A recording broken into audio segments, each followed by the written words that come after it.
a lot of times people will go to a party and they'll feel like they have no power over the food or drink at the party. It's there, I have to have it. But that's not a true statement, right? It's there. You might feel a desire to have it, but then you have to say to yourself, like, is this in service of my higher self? Hey, Evan, how are you? Hello, I am fantastic. I'm so happy you're here. Welcome to Emotional Eating Unwrapped. Our episode today is with Evan Cudworth. I'm just so excited. I feel like we share the same value system around sobriety and how to bring sobriety to life.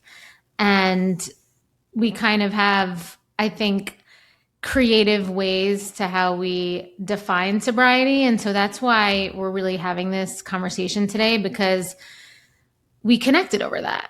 And I'm just really excited to just chat with you and really just have just kind of an organic, free-flowing convo.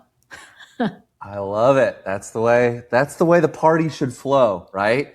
The best parties are the organic ones.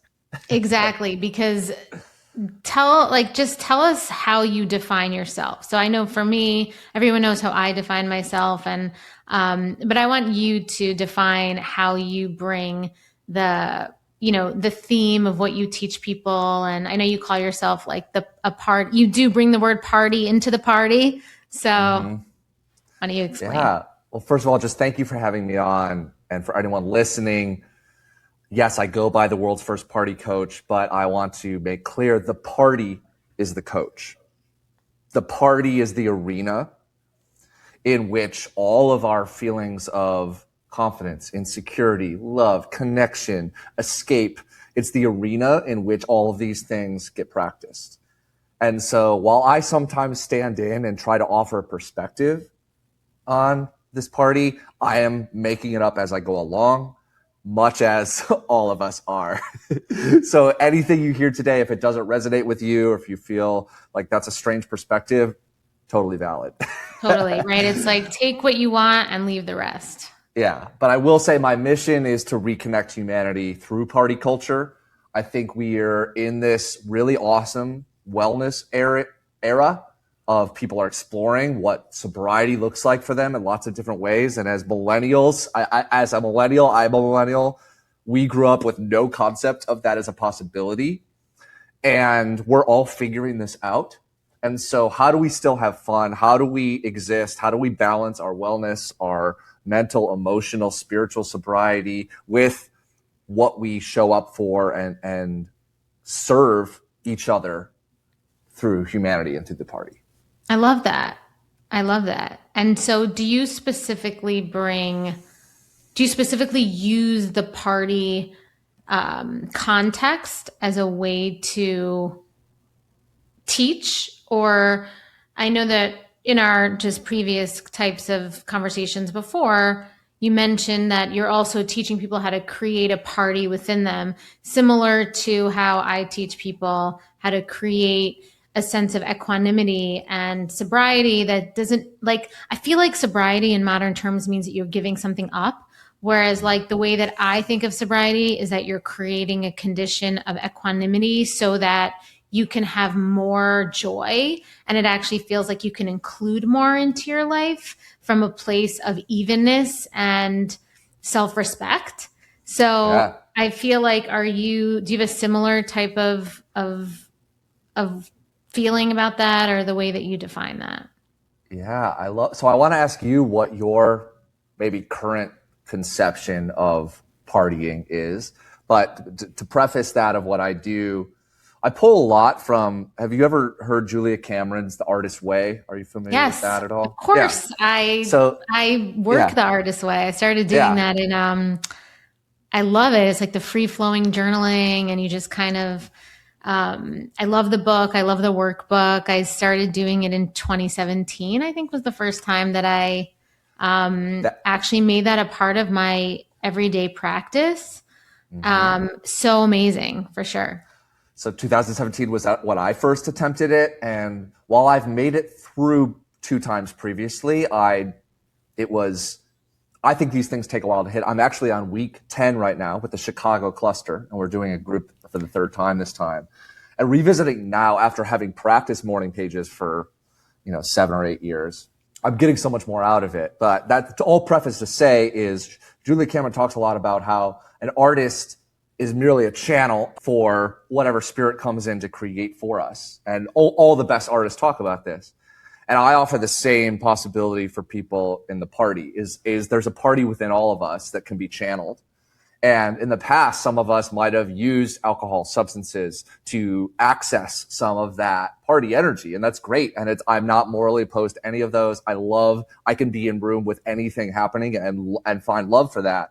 For me, some of those channels began to be blocked with alcohol and substances. And so I had to create and humble myself and realize that there's this party within me that I can channel.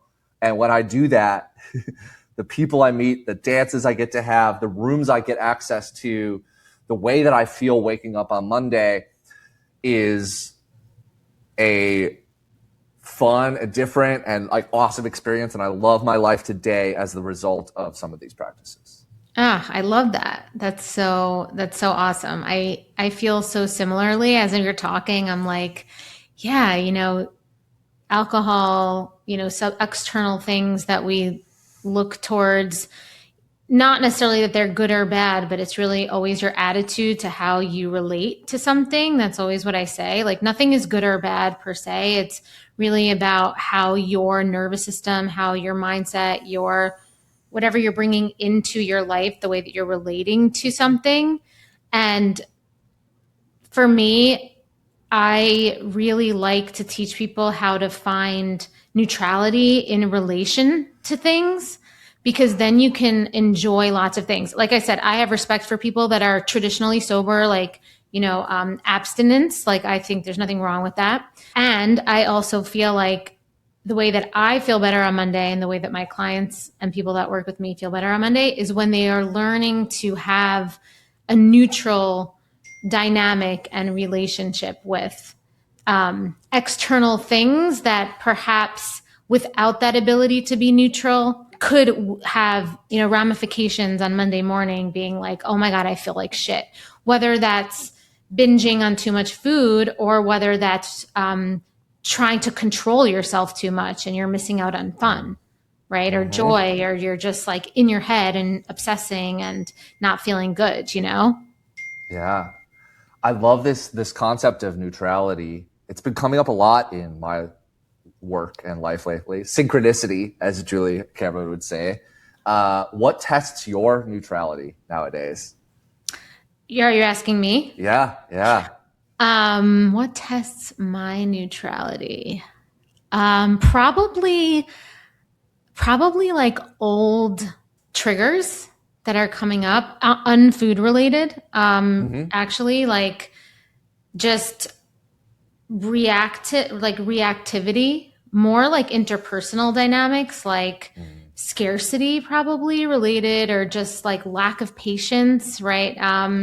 Noticing how my reactions, probably my reactivity, I would say, is probably the most affecting my neutrality. It actually is something that I made a huge intention to practice, probably like 2 months ago. I really recommitted because I was having really negative, just physical reactions to the way that I was allowing my mind to just like go into these different places. And I realized how I was getting swept up back into old thought processes, old reactivity, and how as much healing work as you do sometimes, it's crazy how it just continue to be, you just continue to be taught a lesson, given the opportunity to learn a new lesson. And,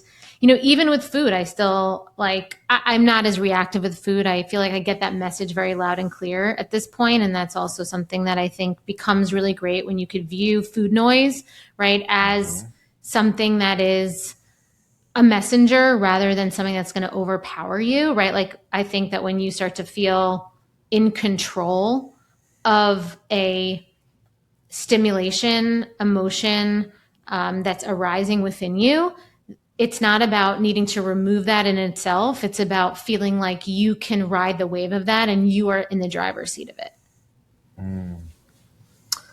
Yeah, let me think on that for a second.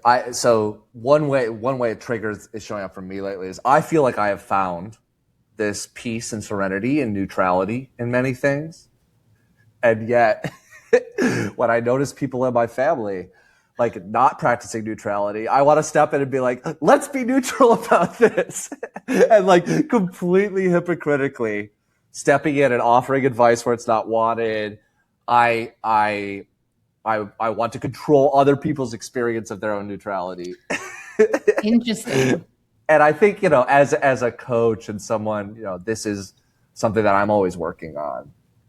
And I've made so much progress. And I have ways that I'm now able to ride that wave, if you've talked about, I'm able to be like, oh, like, let's just see this a little bit longer. Instead of leaving that comment or sending the voice note, just like, let's be a little more patient in that space. Oh, totally. So hard, right? Yeah. That ability to be with the heat, the heat that comes in you. I really feel like that is my biggest thing these days, is to allow myself to just feel all that crazy energy that's coming, right? That compulsive energy to act, or to like get mad at somebody, or to, be self-righteous about something. And then just being like, no, this is just an emotion. Like, this is very uncomfortable, or like, this is creating a lot of energy in me, but acting is not it wouldn't be the right action at this point. Yes. Yeah. And so maybe this is a good way to talk a little bit about the party as an arena, and even in the concept of food, which is, while different from alcohol or substances, I think people might feel a very similar experience of going to a party and being like, parties are in many ways portals to consumption, right? It's like you're going to a dinner party, you're going to consume in a lot of ways. Like, that's why you're going. You paid a ticket to consume something. Totally. And I still deal with this a lot I love that dopamine rush, or that hit of I consume caffeine at just the right time so that I feel this way, so that I can do this thing. And I'd love to hear kind of how you talk through your clients around things like this. One of the things that I work with people is I have them kind of think about like intentions versus expectations before they go into an event. So like, how would you like to feel before, during, and after? And I have them write this in a voice note, right? And not like, I want to feel, like everyone likes me, but these are emotions that we get. Like, I would love to feel like of service to the party. I would love to feel connected to my body. I would love to feel exhausted when I leave because I left it all on the dance floor, right? Like, these are emotions that are not contingent on anything else. These are things that we can create for ourselves. And by visualizing and creating that as an intention for the place that you go into, I notice the noise drastically reduced. I completely agree. I feel I do the similar thing with my clients as well. You're so right. Going to a party, I love that. I'm going to steal that consumption. Parties are portals to consumption. That's so true. I feel like that's such a great line. However, they also could be portals to, I think that a lot of times are portals to connection. Like, when people are going to a party, there's often something that they're looking to feel at the party. And I think that our culture, there's often, if I'm relating to food, alcohol, whatever, there's often a substances at the party that I think we get misdirected to focus on those substances.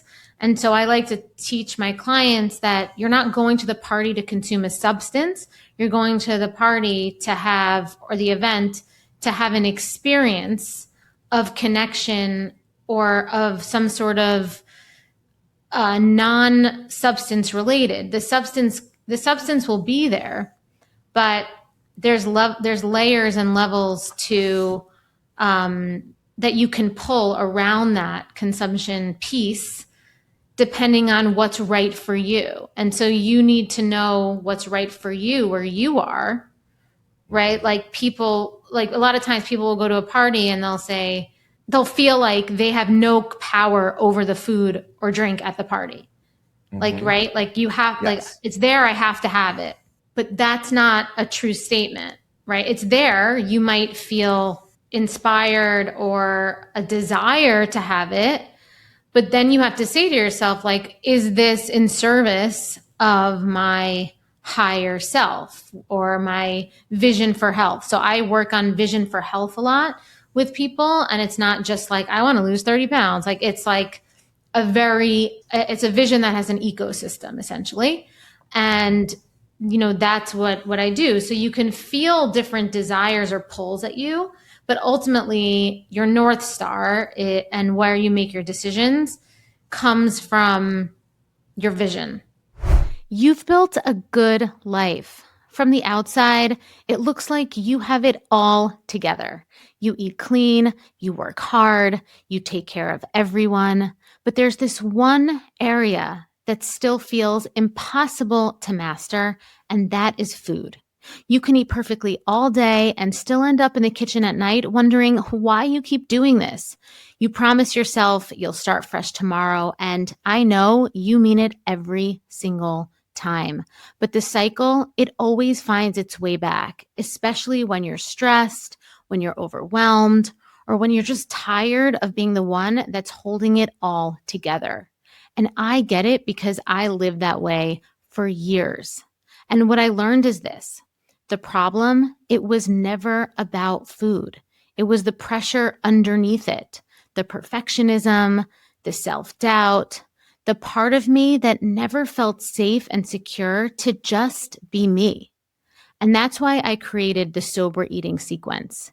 It's a proven 3-phase method that rewires the emotional patterns and the belief systems driving overeating so you can relax, trust yourself around food, and release weight completely naturally, without force and without obsession. Because when your body feels secure, it lets go.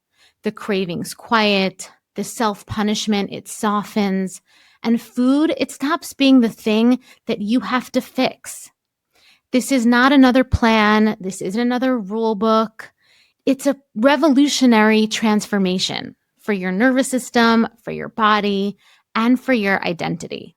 So join the sober eating movement today. Yeah, it's beautiful. And also, this stuff is so serious. And this is like, it's life and death seriousness.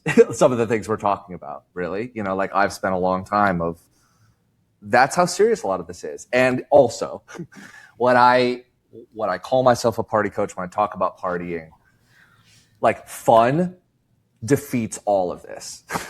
Fun is like this spiritual, like when you're able to, you can't outcompete someone having fun. Like no matter how cringe it is, that person who's on the dance floor, who's like dancing and doing their thing, if they're having fun, like you can't beat it, and it breaks through almost every other barrier if you can allow fun into this very serious topic.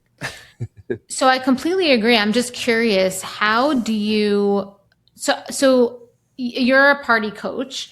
So I'm assuming that people come to you because they struggle with how to have fun, Yes. Either without substances or with substances in like a responsible way, or where they don't feel like crap, the next day, or they just maybe are somebody that can't access fun at all. So how do you go about that? Yeah. So this is also, I wish there was like a 1-stage process for some of these things. But as you've talked about, when you simply remove a substance or remove something, that space, whether that's boredom, whether that's anxiety, is like, that's really good and healthy. And all creativity occurs in between that space that is created. But what are we replacing that with, right? And if you don't have the tools or the runway, and if you've not created a portal for fun to exist in that space. If you have a story in your head that anxiety is what fills that space, or I'm an anxious person, or I'm an introvert, or any of these stories that you've told yourself about yourself or other people have told you, unwriting those stories, unlearning. I say party coach, most of my job is unlearning. Like, you already know all of the things, but we're unlearning, we're stripping away a lot of those things. And then your creativity and your natural self is going to fill up those spaces. But it's more than a one-step process, because when you I know people that 3-4 years of taking away alcohol and substances, and they've never had fun. And I just feel so bad for these people, because I believe, and I've seen fun become accessible, but they are being told stories and they hold on so tightly to these stories that fun is just not accessible to them because they're a certain type of person. Or if I allow myself to have fun, I will, go off the deep end. And in my experience, I've seen people create all these new cool ways to access fun if they're willing to go through that process.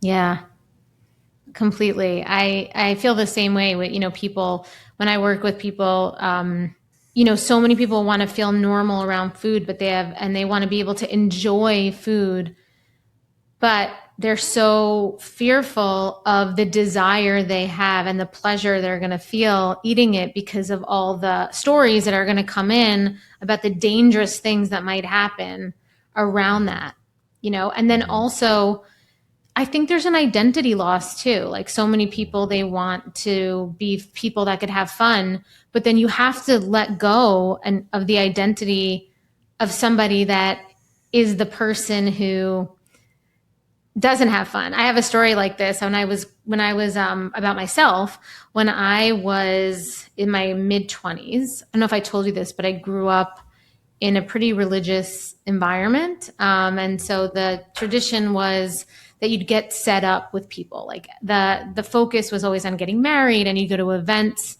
where everything was about like meeting people and dating. And, it's like if you weren't married at 25, you were a total disaster and like your life was a failure. But either way, I got married at 39. And I don't even think any people need to get married at all. But back then that was the case. So I would go to these things. I would go to the parties because it's like, that's what you have to do almost. Because I wasn't even at the place with my own self-worth that I ever thought to myself, I'm not going to go to the party. So I would go, but I would stand in the corner with my arms folded the whole time, kind of just like eye rolling and being like, this sucks. Everyone sucks. This sucks, Mm-hmm. And it sucked for me. Like, it's like the person who gets burned when you're holding a hot coal is you. And I remember this clear as day when I said to myself, I'm not going to be that person anymore that goes to this party and is just saying, I don't want to do this. I don't want to do that. I have to focus on what I actually want to be and what I want to do and the energy that I'm looking to create. I can't be defined by not being this for the rest of my life. I'm not going to be like the person who's not this. Well, I'm not that. I'm not like this. I'm not like that. Instead, I'm going to be, I am this, I am like this. This is what I like. This is how I feel. This is what I want. And I need to go out and create that. But there's a certain level of vulnerability and exposure to admit that, and then put yourself in the position to say like, okay, I'm out there now, now I have to be out there and potentially get rejected and potentially feel all these other things rather than just, like bitterness, basically. Mm-hmm. Yeah. I love that story. And, the ability to change our narratives, right? Something happens and we're able to do it. It's not as easy as it sounds, I think. But I've had probably a dozen similar moments. And I love my life. But it's hard to tell my stories on here because I've lived 20 different lives. I was the nerdy, introverted kid who was a cellist who nobody liked, but I was also president, and I became a theater kid, and then I became a frat boy, and then I moved to New York. I was like a raver, and then I, had to disappear and got into sports, and then I moved to LA and became sober, and I was a yoga teacher, and then I was surfing. Like, I've had all these different identity shifts. Same. And I'm not saying anyone has to shift or change, but I just want to offer the possibility that the ability to begin again with experience is available to you right now. You're not starting over. You're beginning again with experience. I love And that. it's the best way to live life, because I wake up every day a little bit smarter, but I allow myself to be dumb and to unlearn and to make mistakes. And it's my museum of failures is, you know, the Met one day might procure my museum of failures as like one of the greatest failures of all time. I've flopped publicly. I've had failed reality shows. I've failed on stage. My Instagram accounts and TikTok accounts have failed. I've been shut down. I've lost 5 or 6 businesses and startups. Like, all of those are there. And I look back on this museum as like, what an awesome, cool life I've gotten to live as the result of beginning again with experience. Yeah. So yeah, I just offering that for anyone who's listening is like, well, how hard is this to do this? You're not starting over, beginning again. 100%. And you're building, you're just Yeah. building on life. You're creating the tapestry, right, of life. Mm-hmm. And I feel like when you think of it like that, I'm so similar. I was like, I got into college as a singer, and then, I was a hippie, and I was a minimalist. I lived in a living room for a few years. I opened my yoga studio there. I became a yoga teacher. I was like a traveler. I became like a gypsy that went around. And my mom, I know she's always like, now, I'm so much more, I have all of that in me, but I definitely present now way more like, just way more. I've definitely like retired the hippie version of me, but it's in there, in some ways. I don't own a yoga studio anymore. I don't teach as much as I used to, but, I do practice every day. So I've collected different pieces of those identities and made them me. And, it's funny when I meet people along the way, they're like, I thought you were this. I thought you were that, you're not. Oh, so you're not doing yoga anymore? And I'm like, oh no, I am. I'm just not, that identity 100%. But I'd throw myself into these different identities, and I'd always allow myself to, have the chrysalis and then come out a butterfly and then go back, and do it again. And people would be like, oh, she's lost. Somebody once gave me that quote, those who wander are not always lost. One of my first, I worked at a hospital in New York City when I just became a dietitian, and that was the point where I actually would sit in the office sometimes because I was writing songs at the time and I was like recording. So I'd be in the office like working on songs that I had instrumentals for, and my colleagues would be laughing at me, and then I would be like leaving in the middle to go to yoga in the middle of the day. And the nurses would know this. So one nurse actually gave me, and I think they could sense that I was like all these different people, at once, and was trying to like fit it into this one life. And so she gave me a card that said, those who wander are not lost. And I was like, thank you so much, and I've kept it actually. So yeah. Yeah. I love that moment, and those people that at just the right time offer us something. You're bringing back a memory for me of, I was at a pretty dark point in my life. I had moved to New York and had a couple, failed businesses. My mother had passed away a couple years earlier, and I didn't know how to grieve. I was making it about me. I was very unhealed and wanted attention, and really the party scene was saving me, because without it, I would be isolated. I think I would be dead without the party scene, because it allowed me to be really chaotic and really crazy. And those people could hold my energy, and no one else, at least in my experience, could. I remember being on this beach party, dancing like a Burning Man beach party, and I had this really crazy acid trip at Burning Man that I was supposed to move to LA, and it sounded so crazy. And I remember I told it to some guy on the beach, and he grabbed me by the shoulder. He gently had my shoulders, and he said, you will go on to help a lot of people with this experience. And I'm like getting so, and like, I don't even know who this person was, but like nobody had told me that that was possible, you know? And at that moment, I don't know if I could have helped very much of anyone, but that alone, like that one random person on this beach in on a party, let me know that this pain that I was feeling and this selfishness that had consumed my life would become available for a different energy. It would transmute into a different way of being. And the ability I'm just so grateful. Like I've been able to help thousands of people, and some intimately, some large. I went on to become a yoga teacher. I went on to do some things that that version of me never could have imagined.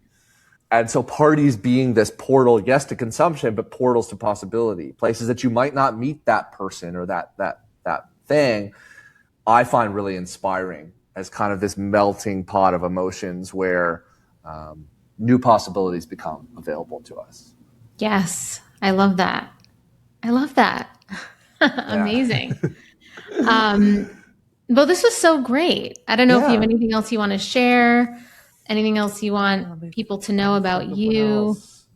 Yeah, let's just can we just talk briefly about Chicago? I know you Right. briefly you're like recently Yeah, relocated here, and I for just sure. want to make a shout out. Like I grew up here, and I've lived on the coast, and I'm just really inspired by what's happening in Chicago right now. There are these day parties happening where people from 20 to 60 are all out dancing to house music in Chicago. Really?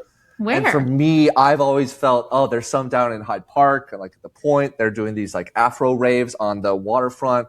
There's this place called Club Capri at Castaways on Saturdays.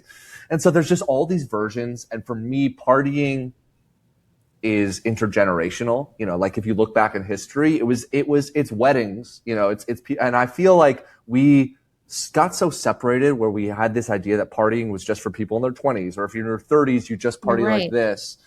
And so I just want to make a shout out that I see more in Chicago than I did in LA and other places, that there's this intergenerational like party mixture that's happening. And I'm grateful to be a part of it. That's so cool. I had no idea. I had no Yeah. idea. Yeah.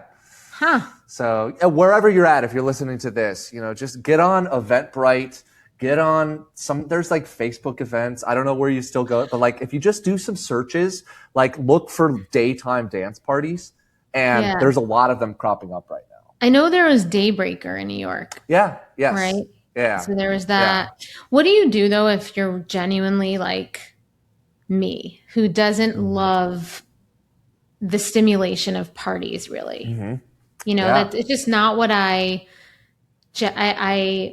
don't gravitate towards that. You Mm-hmm. know, I love a dinner party. I love it's Mm-hmm. not like I'm antisocial or anything, but I love a party in advance that I know of, right? Mm-hmm. So it's like when there's a wedding coming up, I'm excited for that. But I genuinely don't find I find it's overly stimulating for me. Yeah. Well, do you feel like there's anything missing from your life, or do you feel pretty happy with the way that things are flowing? I feel like I just moved here, so I could be more social. So I think this is Mm-hmm. so important because like I feel like I could be more social, but big day parties with like a lot of sound and music with not going with the group of people that I already Mm-hmm. know, right? Mm-hmm. So for example, we went away for my birthday. This past year, I turned 45. We went to St. Bart's, and we did this day party at Gypsy. We had lunch Mm-hmm. and it was a day party. It was amazing, but I was there with my, really close friend and her husband and another couple. And it was so fun. We were there all day and I didn't feel depleted energetically. But Mm-hmm. I find that if I don't go with my own like nucleus of people, I don't really Mm-hmm. know how to kind of navigate that energy. It's a lot for me. Yeah, and that's so. I think there's so many different types of people, and like we need people that are the nucleus friend people. I think I'm a floater, right? And I think that's okay. If you felt like there was something drastically missing from your life, you know, that's kind of what I do as a coach. But if you're kind of Mhm. happy with what you have, Okay. then I don't think you need to change it. But for anyone that feels like anxiety or something like that is holding them back from partying, Mm-hmm. is your anxiety ego? Mm. You And know, can you like yeah. expand on that? So I often ask questions um, like, why are you so important that you need to be entertained? Are you not there to offer? What if somebody else there really needs you to walk up to them and let them know that they belong? So Let that's us seek to comfort rather than be comforted. um, yeah. that's so interesting because I do feel like we do that takes a lot of inner belief. Like you have to Mm-hmm. an inner self worth to say I can add value rather than am I Mm-hmm. going to be judged or am I going Mm-hmm. to like how am I going to be perceived? And I Mm-hmm. do think especially for I think a lot of women that and men, it's definitely more women I know from the Mm-hmm. statistics, but Mm-hmm. men too, who listen to this podcast. I know that in certain areas of their lives they feel that way, like how like I'm adding value. A lot of times it's productivity, like work, because most of my audience are like badass, like amazingly, like really from like that work lane, add so much value. Mm-hmm. But when it comes to their personal lane, it's such a different place that they experience um, energy with people, and Mm-hmm. how they give and receive energy in social situations. And so that reframe I feel like requires a lot of inner work to get to the place where you can go somewhere and say, wow, I'm going here and I'm going to impact people rather Mm-hmm. than I'm going to be judged by people or things like that. Yes. Yeah, this opens up a whole thing about I have videos I talk about how partying increases social trust by, when we're sorted into algorithms and we have all of our terminology of how we self-identify, all of our attachment styles and like all of Yeah. these things. And again, to close it out, I know we want to close, but when I go out and if I am willing to just be perceived and I go out and dance on the dance floor, I am actually serving the party.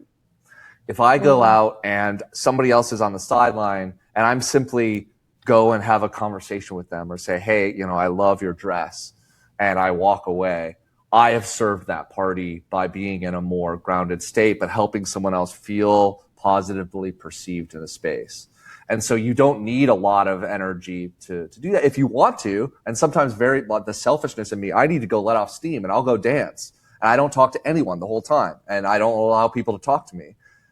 But I know I'm still serving the party because I am creating an energy that it's possible to be that thing in that party. And you're also acting with integrity with yourself and you're Mm-hmm. fully self agency. And I Mm-hmm. feel like, regardless of whether you're open to be a portal for receptivity and you're kind of available for flow Mm-hmm. interpersonally, you're still coming from a place of integrity, and that energy has an aura. I think that people can get benefit from, even if you're closed off to the flow of energy of the communication potentially. Yes.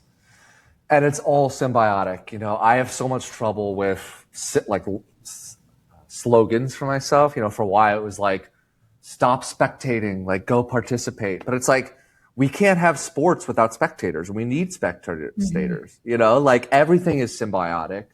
But again, what I represent as the party coach is I'm a little bit of a mischief. I'm the fool walking off into saying, I don't know I'm going to step off a cliff and see what happens. And if you're feeling stagnant or lost or stuck, I just want to offer you the possibility that the party might be a place that you find something that's better than you imagined for yourself. I love that. What an awesome intention. I love it. Where can we find you online? Do you have? Well, yeah. So partycoach.me. And then if you just search Party Coach on Instagram or TikTok, I've been doing a lot of silly dances and I'm bringing some yoga in lately too. So maybe we'll see a little bit of Nice. that. Well, since I know we live like 3 blocks from each other, so perhaps we could do a yoga collab. I would love that. Yeah. Yes, that would be fun. Haven't done that in a while. That would be good. And I am intrigued about these the Artist Way morning pages thing that you're doing. I'd love to know about that. Yeah. Maybe I would partake in it. Yes. Yeah. It's really fun. These exercises are so valuable and they help me as a coach a lot too. But you're doing it as a group, you said? We're doing it as a group. Yeah. And we're finishing up the week right now, but I honestly might do it again. So maybe we can do it again. So if you do it again, because I'm not going to jump in the middle, but if you do it again, please let me know because I would love to go through that energy and that process again in a group. I think that would be so it's great helpful. in a group. It's awesome. Yeah, the first time I did it, I don't think I would have been available to it. I think it was different, but now I think it would be really great. Like you said, right? When you're ready for something, it arrives. That's usually how it goes. Well, this has been awesome, Evan. Oh my God, thank you so much for chatting. I hope that you guys love this episode. I know it's a little bit different, but we want to bring some different energy and different perspectives. And, we're all complex creatures with lots of different things going on, lots of different ways to grow ourselves and, just feel good about ourselves. So I wanted to bring Evan in because he's so cool and has such a cool story and such a great platform. And I'm just so happy we can make this work. And if you are listening to our podcast and feel inspired to like and subscribe to us on YouTube, on Spotify, on Apple, leave us a 5-star rating and a review helps us to get heard and pushed up by the algorithm and all that jazz. And if you know someone who's interested in something like this, feel free to share the episode because, we can make impact with people in little ways. So thank you so much again. I'm Alana, and thank you for listening to Emotional Eating Unwrapped.